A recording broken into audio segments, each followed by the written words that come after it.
All right, and it's 11, so we're going to go ahead and start the recording. Let's go ahead and begin. I want to just say welcome back to the Living in Oneness Summit to everybody, and I'm Steve Farrell, the Worldwide Coordinating Director for Humanities Team, and I'm one of your hosts during the summit. I want to invite you to get comfortable, relax. We're going to have just so much fun here. I'm quite sure that you're going to take away a great deal of wisdom, and I think that's probably an understatement. I'm now going to share our special guests that are here for the hour. You're going to love them. First, Barbara Marx Hubbard, who has been called the voice for conscious evolution of our time by Deepak Chopra and is the subject of Neil Donald Walsh's book, The Mother of Invention. A prolific author, visionary, social innovator, evolutionary thinker, and educator, she is the co-founder and the chairperson of the Foundation for Conscious Evolution.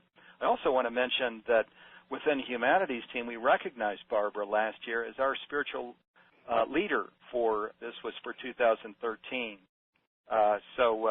Great to have you with us, Barbara. Thank you so much. And also her sister, Patricia Ellsberg. In 1971, Patricia Ellsberg helped her husband, Daniel Ellsberg, release the Pentagon Papers to the press. Both of them were inspired by Gandhi's concept of the truth force. For decades, she has been speaking and leading guided meditations at large events around the country addressing peace, women's and environmental issues, and she also teaches courses with her sister, Barbara Marx Hubbard. And Patricia, welcome to the program. Oh, I'm so happy to be here, Steve. Thank you. And it's great to have you all here with us. We were just chatting just before the call and sharing that, in Patricia's words, it's so nice to be here with kindred spirits, and hopefully everybody can feel that on the line. We've got a great audience. Almost 15,000 have registered, and I know this is an audience that is awakening or awakened to oneness, so we're all kindred spirits. We thought what would be a really fun way to start is with something experiential, an invocation of the divine, where we just speak about, the incarnation of the divine, because, of course, the divine is within. And we thought we could start with an attunement to oneness and then an experiential exercise. And I think Patricia was going to lead the attunement, and then Barbara Marx Hubbard the experiential exercise. Wonderful. Well, I just want to quote one line from the poem by Rumi that I'm sure many of you know. Out beyond ideas of wrongdoing and right doing, there is a field. I'll meet you there. And that's such a beautiful concept when we are together in co-creating a resonant field. And so I invite you to co-create this field where we are meeting by taking some deep breaths, holding for a few seconds after the exhalation and after the inhalation in your own rhythm. Centering deeply, finding the quiet center of your being. Taking a few breaths in and out as if you were breathing in and out of your heart. And with each breath, like blowing on embers, imagine intensifying the warmth and brilliance of the love that is in your heart. And as we are breathing together, conspiring, inspiring, each of us, trillions of cells, listening, breathing together. Open in your heart to a sense of oneness. Oneness with the divine within you and beyond you. Oneness with each other, the kindred spirits that are listening to this wonderful summit, this call. And oneness beyond that, to the millions and billions of souls, of humans that are yearning for a sense of oneness and common family of humanity. And we'll close this attunement with a few more breaths Just breathing in the field, breathing in the love that is present here, within us and between us and beyond us, with the in-breath, and sending it out into the world with the out-breath. Thank you, and I turn it back now to you, Steve. Thank you, Patricia. What a beautiful attunement. And I know Barbara is going to follow that up now with an experiential exercise, and then there'll be a little back and forth, and then we're going to go into some questions. Yes. Well, I have been speaking for all these years on the idea that our crisis is a birth of a universal whole being, a universal human, and a universal humanity. It's a birth of the incarnation of our spirit and our species with this oneness. And in order to fully understand the scope of our oneness, I want to do an experiential meditation based on really incarnating the new story of creation. And just to take a moment to realize that from source, from no thing at all, from the one, has come the consciousness force that brought energy, matter, billions and billions of galaxies, the formation of trillions of planetary systems, our little Earth, and continuing to evolve as life came to Earth, animal life, early human life, Homo sapiens sapiens, the first self-reflective species on this planet. And now open yourself up to the emerging universal humanity sitting at the very hub and center of the spiral of evolution in deep time present. Deep time present is a state of being in which in this present moment you incarnate the genius of the process of creation that has formed you and all life. That in every molecule, cell, early brain, intelligence, body, mind, and spirit, you are in deep time present.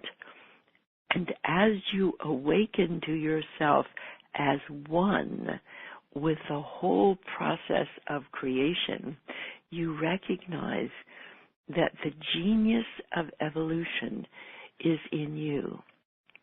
The impulse of creation is impelling you, and that impulse holds within it the entire process of creation that has tended toward higher consciousness, greater freedom, more complex order, until planet Earth itself becomes one, in which every member of this planet is a member of the whole, and in which the noosphere, or the thinking layer, the global brain of this Earth, now replete with the intelligence of the entire humanity, is incarnating in you in deep time present.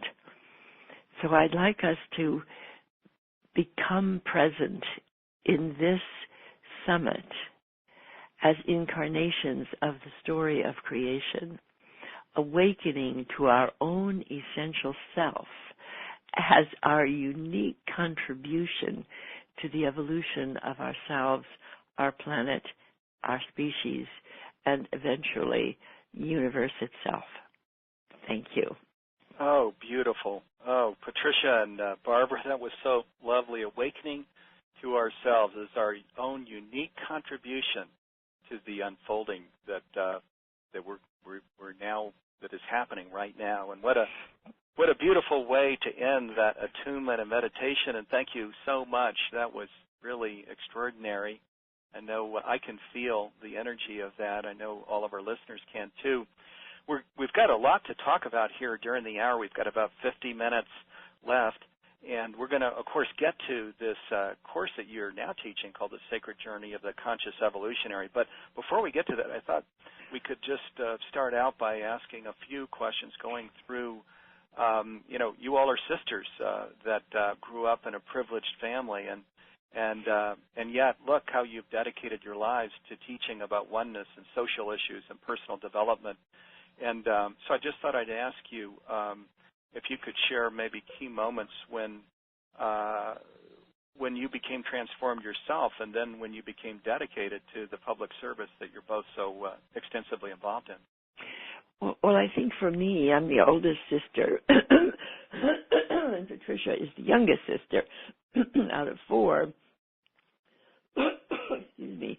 And I think for me, the thing that woke me up from my peaceful, wonderful childhood was the 1945 when the United States dropped the atomic bombs on Japan.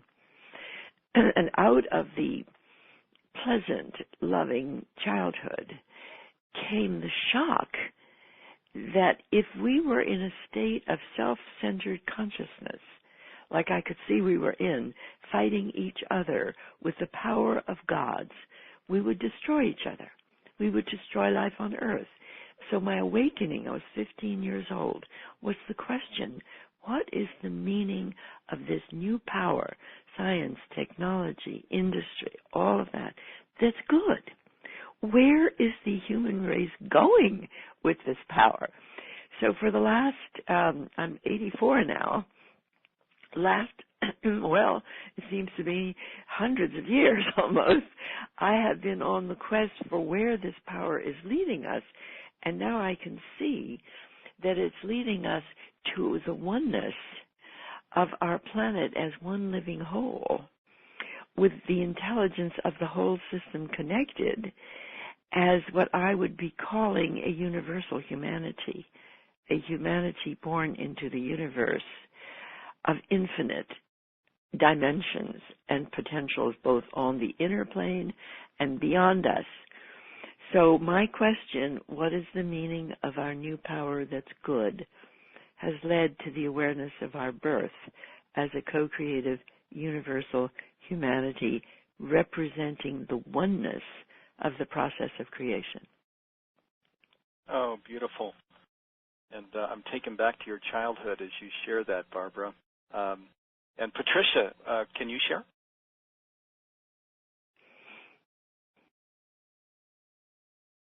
Patricia, are you there? Yes, I had it mute. I'm sorry.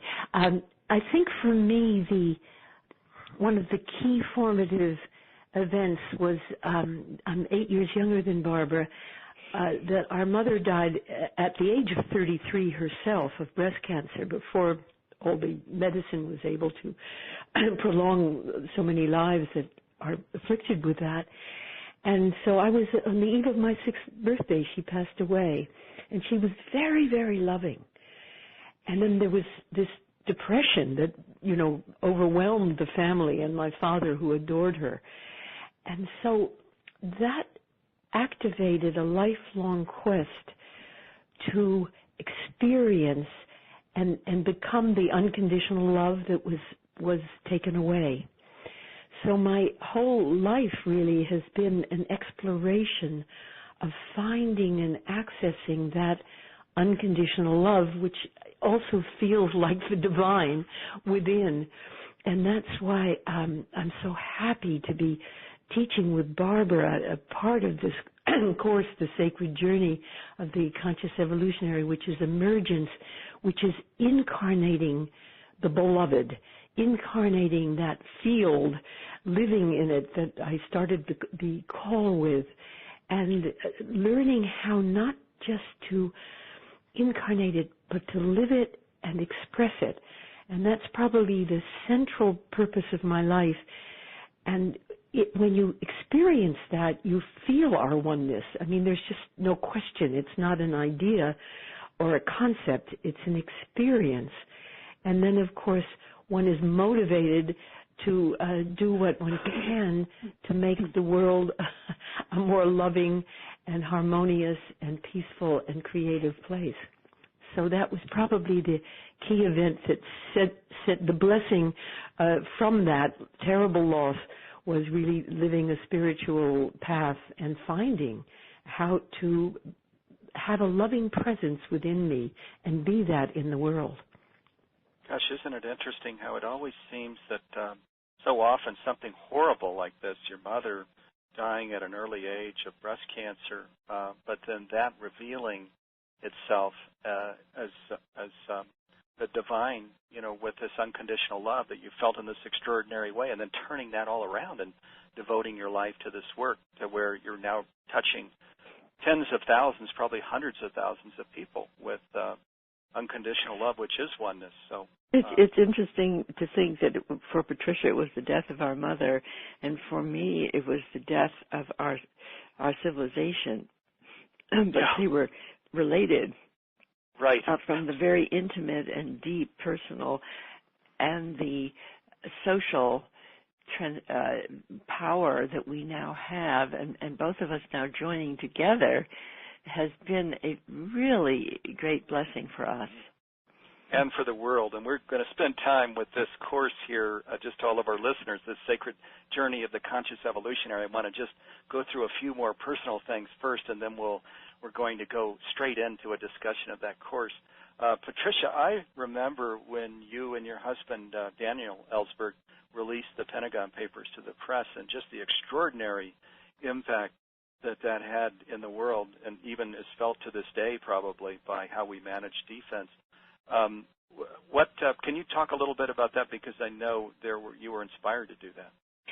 I think you sound much too young to remember. This was in 1971, and I imagine many people in listening to the call, were not even born then.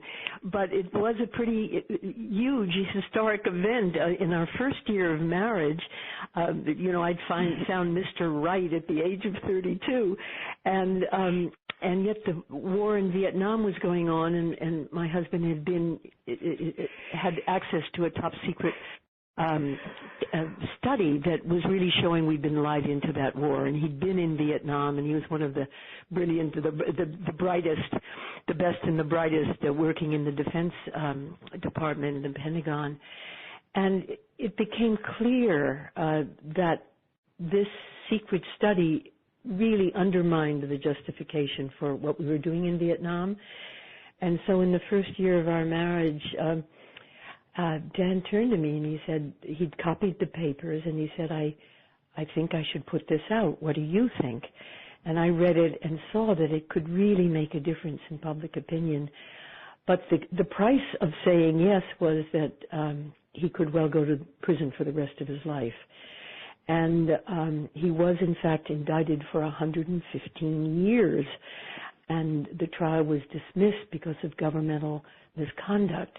But the relevance to this theme and this call is that we were really inspired by Gandhi and the truth force, which is often spoken of as the soul force or the love force.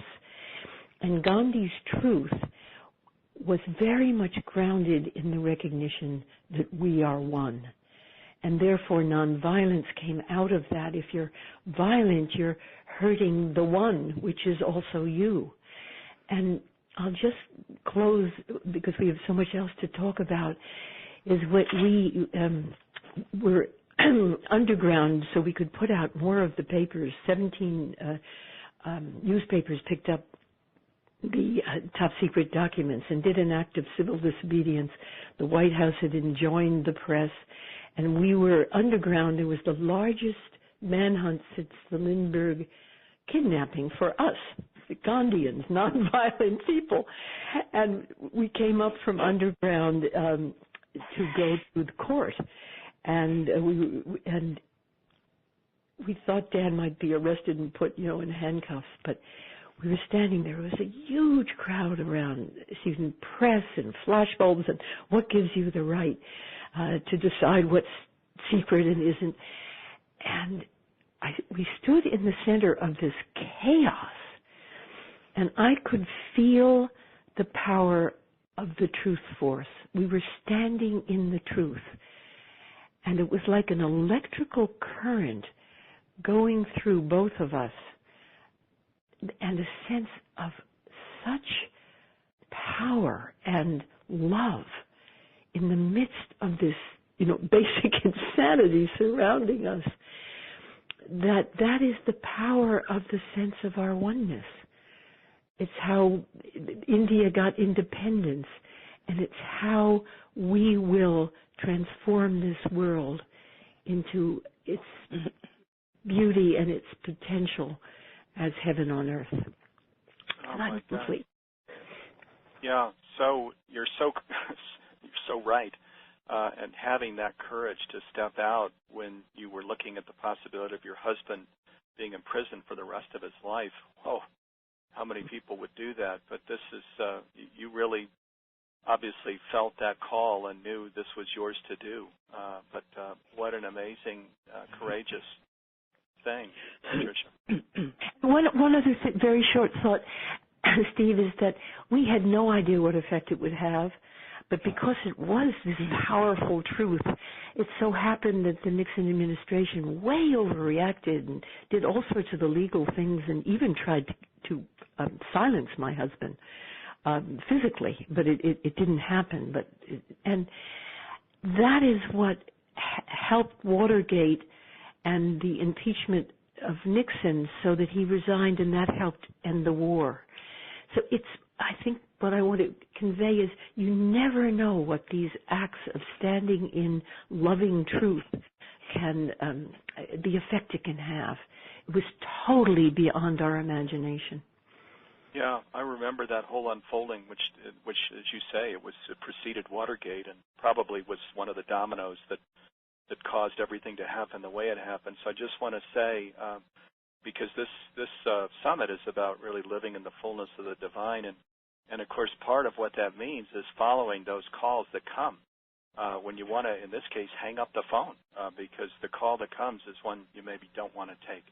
But wow, how extraordinary when you hear the call and you follow it. So I know all of our listeners feel that too. So I just want to say to you and your husband, thank you. And I want to just ask you all a personal question about just oneness in your own life before we go into your course. And Barbara, when we gave you our Spiritual Leadership Award last year, I remember you said, in fact, you were on videotape, and you said a spiritual leader is led by God, and you're just talking about, oneness, what oneness is like for you and how it works. And would you mind just sharing a little bit with us? Well, for me, the oneness always came through deep questioning. It's like when you say answering the call. I have felt deep calling to participate in the evolution of life itself, but how to do it. So in my journal writing, and I have about 185 volumes of journal, I was guided every morning early to get up to write out, this is the situation, this is what I'm facing, this is where I'm at. What now, and I used to call God beloved, what do you guide me? And then I would turn off my thinking mind and allow the inflow of wisdom from that higher source. And I would underline it in yellow. Sometimes I listened to my own voice at night so I could speak with the voice of the inner self like that. And then gradually I began to discover that higher voice was internal within me. And I developed a meditation that actually led to the emergence process, where I decided to get up every morning and take 3 hours every day for 21 days. And the first hour was simply placing my attention on the experience of receiving that guidance, not the nature of it or what I should do about it or what my calling was, but the feeling of the guidance of the one. and the guidance that I felt was a frequency, and it went into my heart. And my heart started to expand with love. And I realized that that higher voice of the one that I took as beyond me was also within me. So when the voice became the voice of the divine within, then the next step was, how do you express that as your own experience? And that led to incarnation of the divine as each unique person is, which was the emergence process. And so I feel that I've actually become, as everyone is, an incarnation of the one, which is unique in every person, and at the same time, one in which everyone is participating. So if you carry that with you, you become a whole being. You become a co-creator because you've discovered the creator is within in its unique form as you. And when you say yes to that creator within, that yes awakens the power of the potential of that force of creation. And the Gandhi, the Truth Force, and what Patricia and Dan felt, the power of it was that yes, and that internal experience to it. So I'm really seeing that the evolution of myself and others comes from the incarnation of the one, the yes to your unique part in it, the sharing of it until you yourself are that creating. You become a co-creator. And I think of this as the evolution of our species. Boy, so extraordinary. Such profound wisdom, Barbara, the emergence process. And thank you. And we're going to go deeper into this as we talk about your course.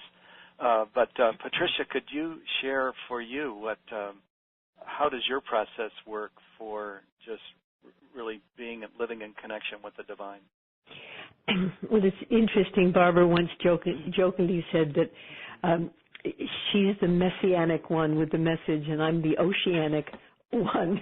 And it's two slightly different flavors of mystical union with the divine. And even though I can be very active in the world and am married to a activist, social change activist, my own flavor of this incarnation of the divine or oneness tends to be a merging, almost traditional mystical experience. And the way I access it is quite different. I'm a horizontal mystic.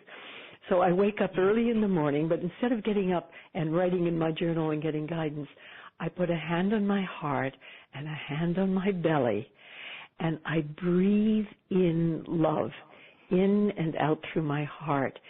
And it's almost like a rheostat, Steve. It's like even if I wake up with an anxious dream or something's troubling me, as I do that and go beneath the figuring out mind, trying to grapple with the problem, it starts this radiant, blissful, loving energy comes into my body.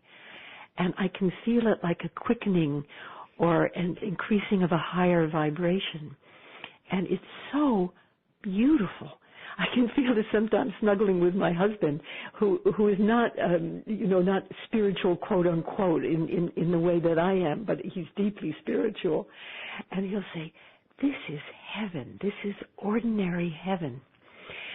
And the reason I value this experience so much is that when I can really do that, which I do almost every day, all of the rest of my life is infused with that. And the great growing edge of my life, and it's happening more and more, is to infuse that divine into my experience of life and transmit it to others and help others experience it. And so my calling is to both experience and share that deep feeling of oneness out of which action grows and takes place. And I'm complete. Oh, wow, how extraordinary. And the messianic and oceanic experience. Beautiful. I love that. And by the way, this is one of the themes of the Living in Oneness Summit, is that, as we know, there's no one path to the mountaintop, the divine within, connecting with the divine within and living in that place. That there's so many experiences. There are literally a million paths, as we know, more than that, infinite paths. But it's so valuable to sit down with just true leaders such as you all and to hear your personal experience. Now we'll talk about your course, where you're helping people to find their own path to the divine within. Let's segue over to that now, the sacred journey of the conscious evolutionary. And I know you're now well down, I think you might have said you're 6 months into this course that you're teaching. It brings in many of these things, the emergence process and so on. Barbara and Patricia, can we just talk about that maybe first up at a high level with what the course is and what it offers, and then come down through, I know there are 4 major segments to the course. Maybe we could talk about each of those briefly and how they help us to live in oneness. Well, I think the overall overview of the course is the course for the emerging universal human, for the human who is experiencing oneness, wholeness, and co-creation. And it's a path that our sacred journey leads to you becoming a conscious evolutionary, which means that you are incarnating the process of creation yourself. You are in the state of oneness as Patricia is describing it, and you're also called to do your part in the world while staying in that state, so that you don't say, here is my spiritual life, and here is my personal identity, and over here is my work, where you lose the connection with Source as you go out into the work. So the sacred journey has 4 parts. One is the understanding of the whole story and being in what I call deep time present, which you're incarnating the story as an expression of conscious evolution of humanity. And the second 8 weeks we've just been through is emergence, that Patricia has guided us in, which is exactly what she's saying, the incarnation of one's own essence as light, as love, as beauty, and being that in the world. And the third one that we're just starting right now is called 52 Codes for Conscious Self-Evolution, a process of metamorphosis. And I think this is the new step. Once you become your own essential self and your ego isn't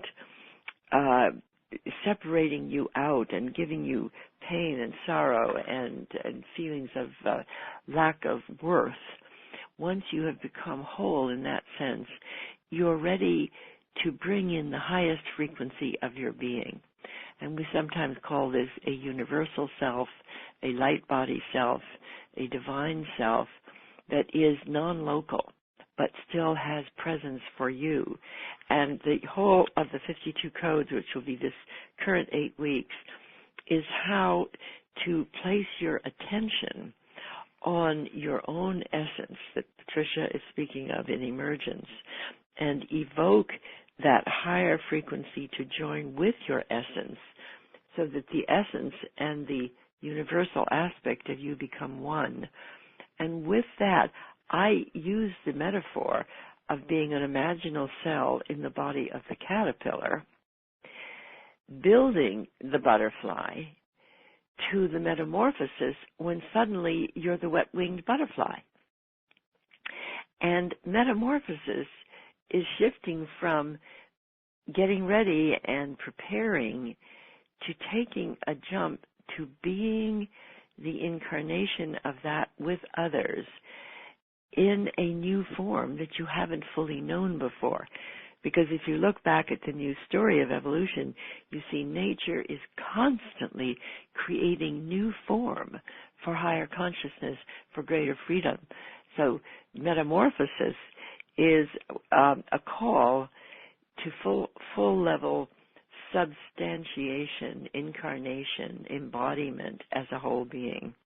And then finally, the last 4 weeks will be co-creation in the world, just as we're doing in many ways with the 12 spheres of life, is going out into health, education, economics, all the different callings, but always remaining at the hub of the wheel, in your own essence, in your own wholeness, in your own expression. So this is a journey of the new humanity, personal and then social. And we're so excited about it that we want to be able to offer it as a mentoring for people who feel called to go the whole way in this lifetime to oneness, wholeness, and co-creation. Yes, let me share on that topic. Just before this call, Barbara and Patricia and I talked maybe 10 minutes before the call, and they're going to offer, they'll create a course for listeners if you'd like to do that. So before this call is over, we will go through a process for you reaching out to them if you'd like to be part of this sacred journey of the Conscious Evolutionary program that they've created together. Barbara, we can now maybe kind of step through this. Thank you. You took us through the high-level, sort of the overview of what the program is, but where you ended up, I think it'd be a great place to go a little deeper, where you were talking about, the hub of the wheel, and that we all are an expression of the hub in all of what we're doing when we're co-creating. And, of course, in our oneness and 12 spheres of life calls, this is an important aspect, the hub. Can we talk a little bit about that? Well, the hub of the wheel is a new sacred space. If you can visualize an evolutionary spiral, and our turn on the spiral is a wheel, and at the very center of that wheel is a hub. And what that hub represents, as I said, deep time present, it's the space where you divine the design of creation that is not only within you but within others and within the world. And as a sacred space, if you're in there with two or more and you're fusing your essence with essence and you're bringing in your own universal and higher self together, you become so much more. It's like that membrane that Bruce Lipton speaks of, that from the amoeba to the multicellular organism to the very complex billions of cells organisms like we are. The hub of the wheel is a place to become a multi-human whole. It's a place for two or more, or eventually, as it could be the entire planetary members, joining together, going within, picking up source, and finding themselves as a communion of pioneering souls evolving themselves and the world. The hub is that sacred space. And we have great temples and mosques and beautiful cathedrals for the old story of creation. But we don't yet have a sacred space for the new story of creation, which is the 13.8 billion year story. And I believe it will be a sound and light story that will end up with us being participants in the sound and in the light ourselves. So the hub is a place to dramatize, to feel together the union and communion of souls everywhere on earth. And we have a little circle around the hub, which is called Communion of Pioneering Souls. And we might just take a moment right this moment to think of the thousands of people on this call as a communion, that each person in the hub of the wheel together now, in union with the process of creation within them, the impulse of evolution within them joining, and taking a moment together in the hub of the wheel to experience this together as a planetary event of the shift toward the birth of the co-creative humanity. So that is what happens in the hub of the wheel, and then that moves into metamorphosis. And I'll just read you one of those codes here, code 19. You are entering an extended wedding day of the essential universal self. This is the marriage of your evolving human self and your very highest universal self. It is a point of contact that allows the universal self to infuse you as a human being with its power and glorious radiance. So as we go through the metamorphosis process, we have these 52 codes that are available to people if they want to go to evolve.org, because each code comes from source. And people can then get their own internalized codes of their own inner guidance and share it with each other. And we call this the inner scripture. And one of the codes is create an incorruptible communication system with your own inner scripture, which is to say everyone is hearing the voice of God. This is what Neil Donald Walsh is really trying to say in Conversations with God. And the oneness that you're speaking of is because we're all experiencing this. So the third part of the course is this metamorphosis of incarnation right there in the hub of the wheel. And then the last part, co-creation, is going out into the sectors of the wheel, which are called 12 spheres of life in the global oneness days that we do. And I want you to know that in Monterey, they're building the wheel of co-creation, and I also heard they're going to build the wheel of co-creation in Egypt. And the idea is to bring people together at the local community level, in wherever they want to create, in health, education, economics, energy, environment, arts, media, and share with each other what we want to create, what we need, what resources we want to give, and then develop oneness in social form. Because it's one thing to have oneness as an inner being and in communion with others in a pioneering souls, but once you go out into society, you find all these top-down separate structures. People are in silos.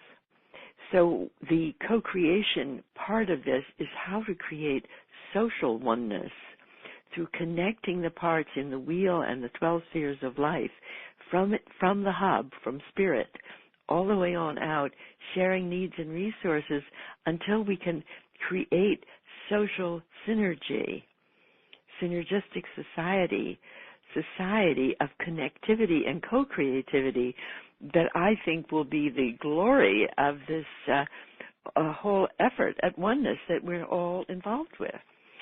So that's a brief summary of the elements of the course, and maybe you want to add something, Patricia, to that.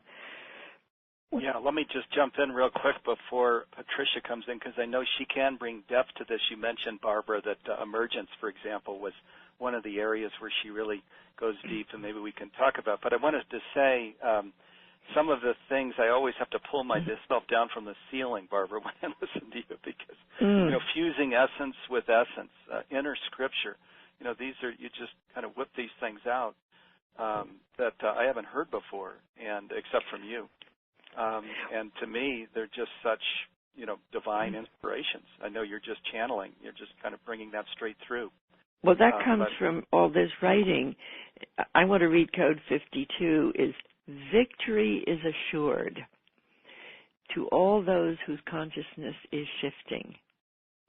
Now, that victory is the global oneness. It is the direction of evolution. It is the intention of creation, the drive of the life force, the implicate order unfolding. Let your self-conscious mind be completely absorbed in your God-conscious mind. Then you will experience the great force entering your life. Everyone is called to their post, for the hour of our birth is at hand. You can have absolute faith in the results you are now undertaking. Yes, and I know that's so true, and I know the listeners do as well. And some of the people, Bruce Lipton, who you referenced, will be with us Thursday next week. And Patricia Ellsberg talks a lot about what you just shared, Barbara, and she'll be with us Thursday next week also. Patricia, can you just take us deeper into some of these parts of this incredible program, the Sacred Journey of the Conscious Evolutionary Program that they teach with Barbara? Yes, and I want to just say that of course, it's much more than that. I mean, it is a teaching, but it is an experience of deep enhancement of life and a spiritual path that relates to our everyday life. And in the part that I've been teaching on shift with Barbara and separately from Barbara is based on her book, Emergence, the Shift from Ego to Essence, which you can also get on her website. But I love it so much because it takes us from the wonderful phrase that Barbara coined, the local selves. So we have a local self, our personality self, and we have an essence which kind of is our higher self, which we're incarnating. But we have these sub-personalities that are often wounded and reactive and come up and take us away from the sense of oneness.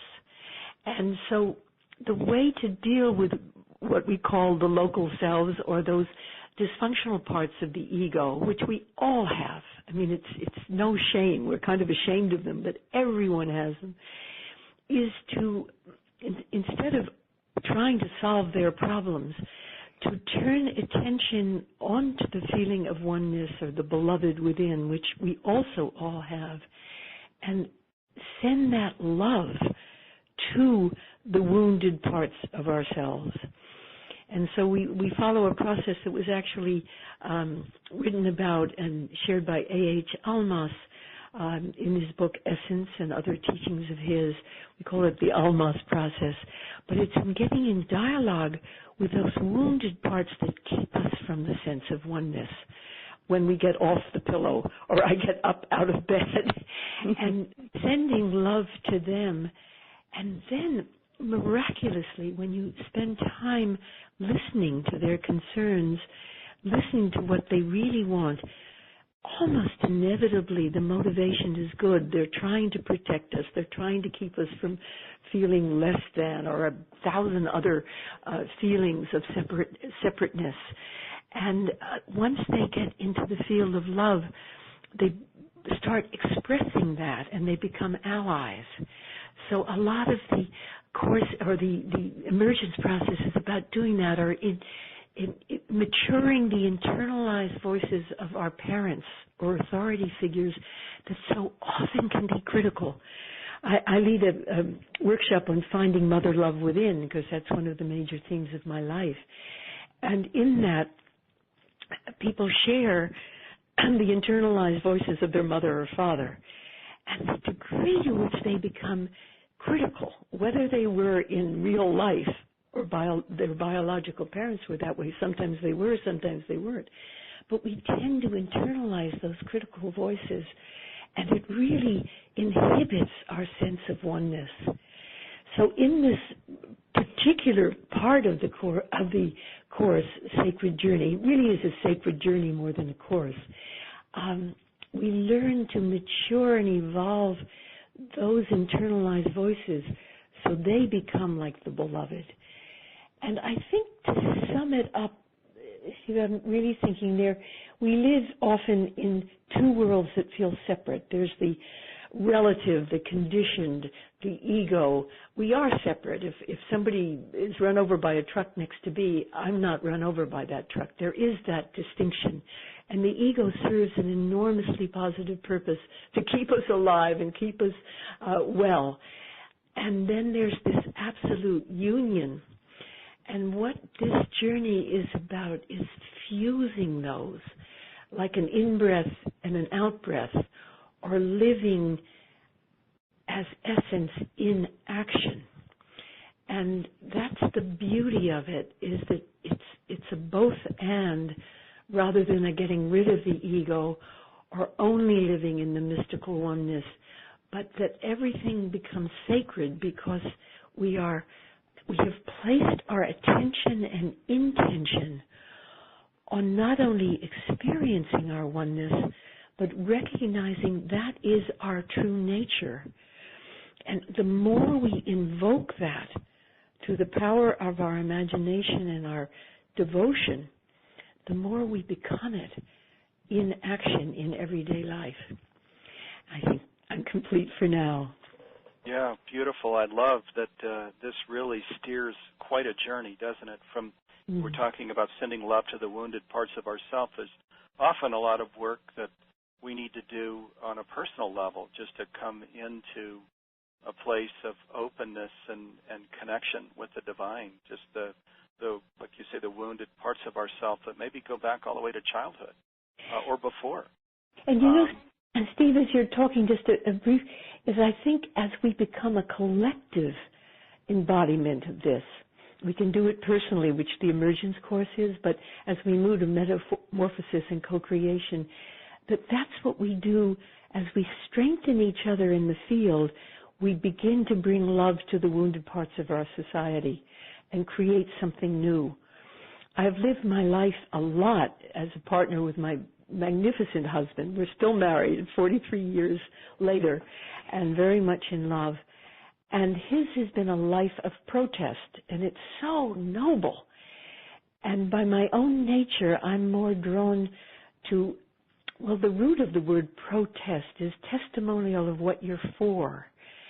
And I believe some of the great social change activists like Martin Luther King and Gandhi and Cesar Chavez were motivated by that intense connection to the sacred, to God. And everyone on this call has their own way to connect to that, and it is a deeply needed kind, just like our wounded selves need the healing of the beloved. Society needs the healing of our collective beloved. Absolutely, it does. And we've, with our little time left, because we have about 8 minutes, and I want to talk about your course now. People can get in touch with you all if they'd like to be part of a program that you launch. But with the little time left, let's talk about this collective, where we strengthen the field together, we heal together, we're in activism together. I know that part of this is what we do with our Oneness and 12 Spheres of Life calls, which we'll talk about. There's a program tomorrow. We'll talk about that too before we end this session. But can you all share just in a few minutes this whole aspect of collectively coming together, strengthening the field, connecting with the divine, healing ourselves and healing the world? It's such a beautiful concept, and I think that's what your program is about, right?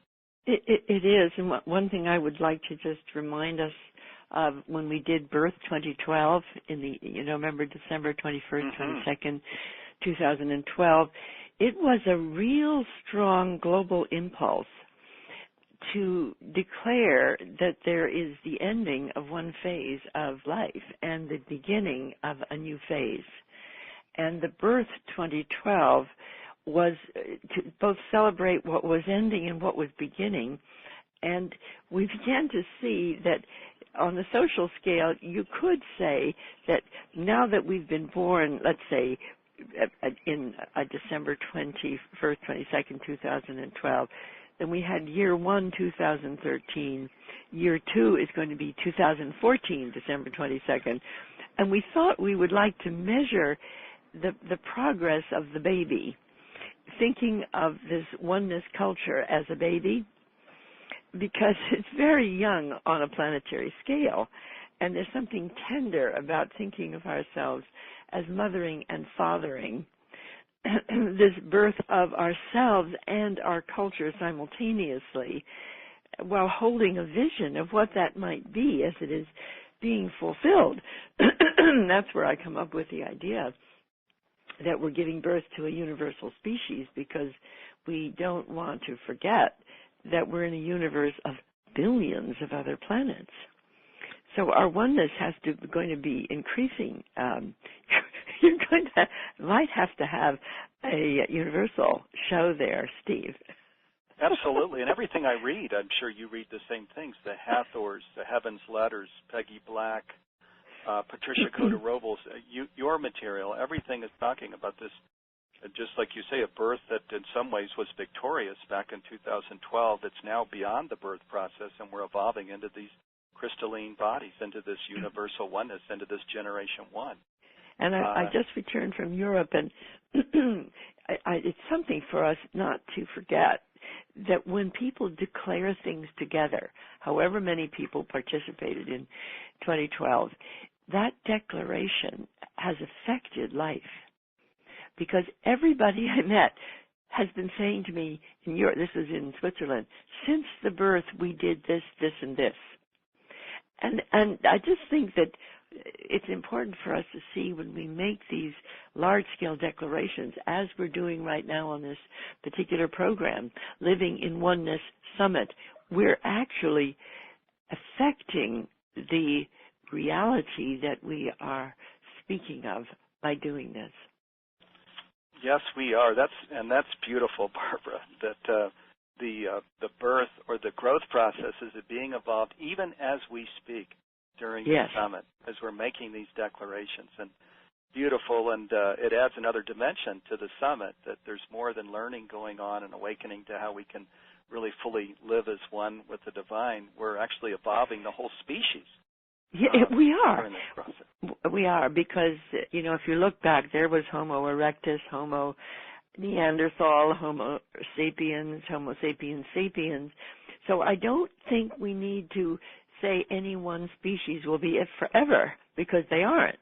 But what we are is a living example of an ever-evolving force of creation as we ourselves transform. And so I wouldn't be frightened at all of the fact that we're transforming.